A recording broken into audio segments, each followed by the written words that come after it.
Congratulation. આ ભાઈ police વાળા પાસેથી બાઇક છોડાઈને આવ્યા છે. તો ભાઈ તમારો કેવો અનુભવ રહ્યો? કેટલા રૂપિયા દીધા? 200 રૂપિયા દઈને આવ્યા છો તમે? આ તંત્રની શું કહેવાય, ઓલું કહેવાય ને. આ પોલીસ અધિકારીઓ વિશે તમે 2 શબ્દ. સારા છે.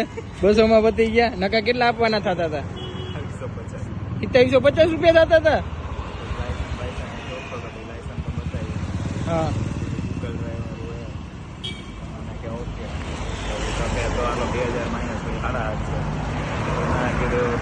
જમીન બમીન નહીં, ગરીબાઈ આવી ગઈ તરત જવા દીધું. 200 રૂપિયા તમે ફાઇનલી આપીને આવ્યા છો. સરસ. પોઈન્ટ આપેલું છે કઈ તમને કે 200 એટલે એમના ખીચાના 200 રૂપિયા હોય છે, એમાં પોઈન્ટ નથી આવતી. ચલો, થેન્ક યુ.